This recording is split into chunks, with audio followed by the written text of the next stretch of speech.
Gostaria de saudar a você neste dia com a paz do Senhor Jesus. Estamos adiante de nós com uma parábola muito interessante.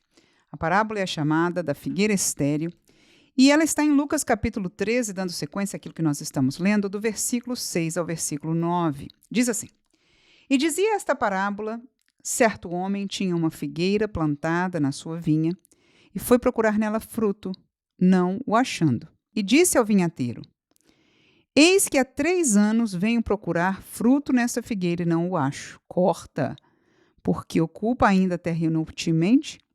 E respondendo ele, disse-lhe: Senhor, deixa este ano, até que eu a escave e a esterque. E se der fruto, ficará, e se não, depois a mandarás cortar. Muito bem, eu penso que se nós olharmos para a parábola, nós, com certeza, o que nos chama mais atenção é a pergunta do que significa ela.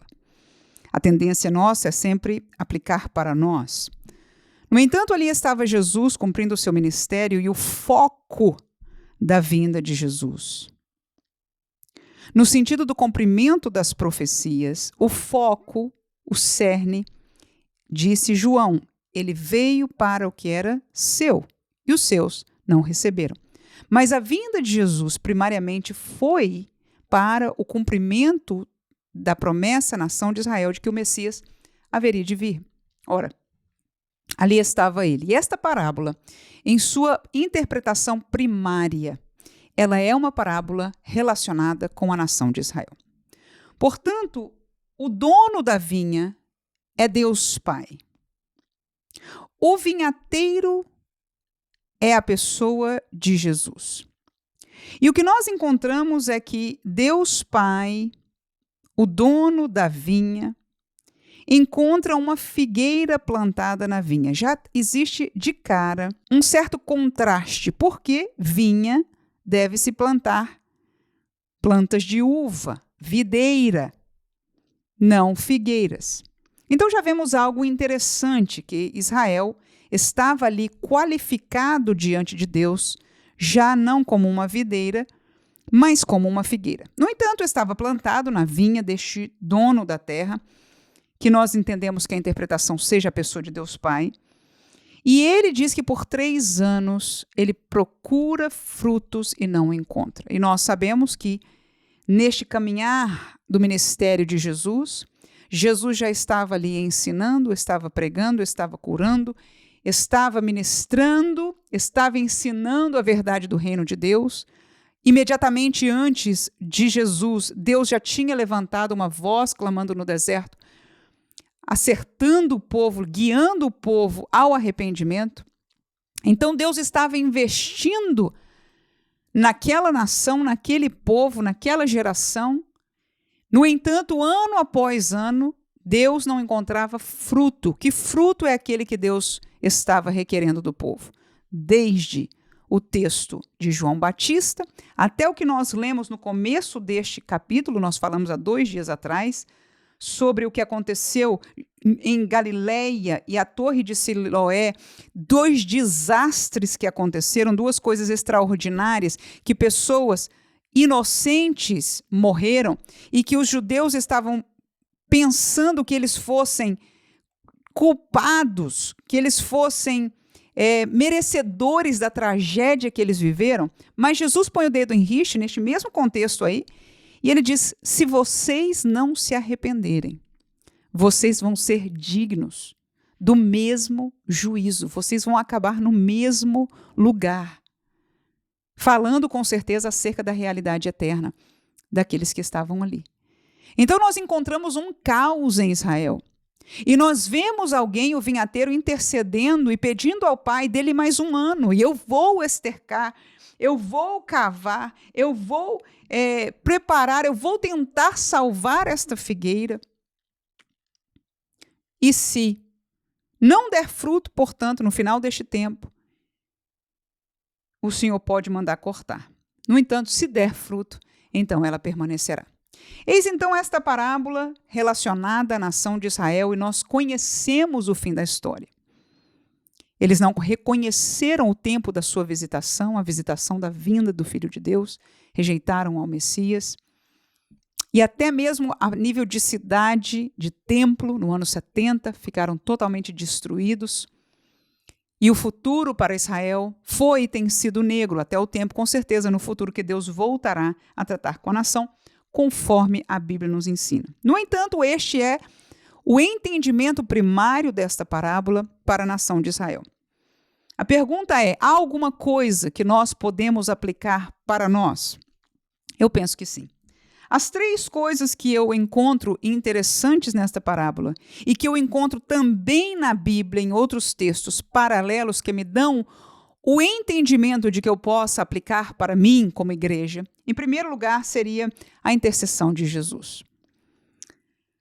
Jesus intercede por uma figueira, sendo ela a figura de uma nação, como estava ali representada, de uma família, ou de um indivíduo que é a realidade mor de todos aqueles que vivem no contexto da graça.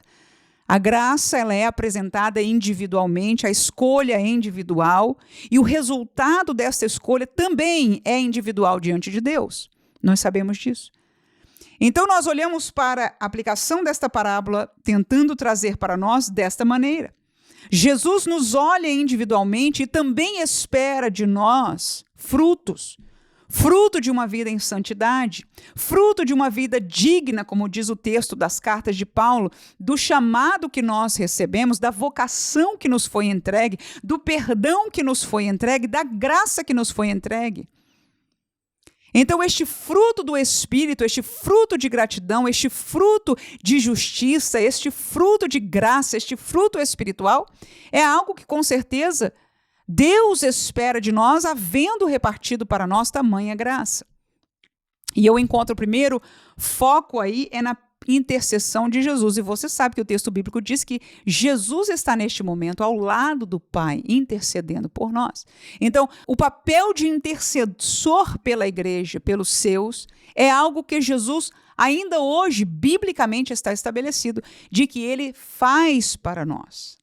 Então, eu posso aplicar esta parábola entendendo de que Jesus é paciente para conosco. Ele gostaria e trabalharia e tem trabalhado através do Espírito Santo para nos esperar de nós frutos da graça que nos foi entregue. No entanto, a segunda verdade é de que a paciência do dono da vinha tem limite. Esta é uma verdade cruel que alguns não gostam e nem querem pensar que ela exista. Entendem que a paciência de Deus é eterna, que Deus vai permitir uma vida claudicante entre o mundo e a igreja, entre o compromisso com Deus e uma vida que não tem compromisso com as coisas do reino de Deus, uma vida que é mais ou menos sem pecado, mas enfim, uma vida que não prioriza para nada. Aliás, nem se pode falar prioridade o reino de Deus. Então, que fruto é este que nós estamos dando da vocação, da chamada e da graça que nos foi entregue? Do preço que foi pago pelo sacrifício deste que padeceu fora da porta, no monte chamado Calvário, para que eu e você pudéssemos ter a remissão dos nossos pecados, o perdão dos pecados, deste zambujeiro que nem era contextualizado para receber a salvação a princípio, se não for a graça de Deus de inserir esta amada igreja, este evangelho para os gentios e que nós pudéssemos assim estar participando dele. Então, nós entendemos que a graça é grande, mas o limite da paciência de Deus tem um fim. Veja de que Jesus, conhecendo o Pai, ele disse: dá-me mais um ano, para dar-lhe uma chance mais. Eu vou estercar, eu vou cuidar. Você conhece paralelos da Bíblia que Jesus é usado para o quê? Para podar as árvores, para que cresça, para que dê bom fruto, aleluia.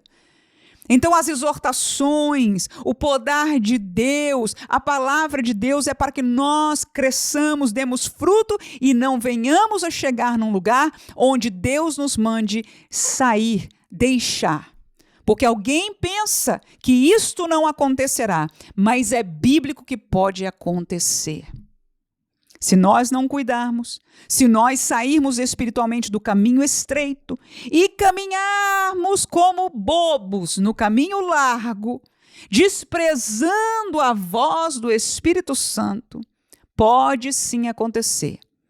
Que aconteça como aquelas 5 loucas, que quando precisaram do azeite, ele já não estava mais na reserva, não estava mais disponibilizado, chegou a hora da chamada, ali era a chamada da vinda de Jesus, podia ser chamada do seu dia, como Jesus também falou com outro louco, se hoje te pedirem a tua alma, o que é que tu vais fazer com os teus bens?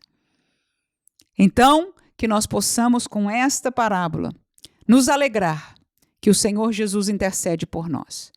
Que o Senhor Jesus tem paciência, Ele intercede diante do Pai, mas que o Pai espera fruto de justiça, de santidade, de separação, de prioridade do reino de Deus, de dignidade, a vocação e a graça que nos foi entregue.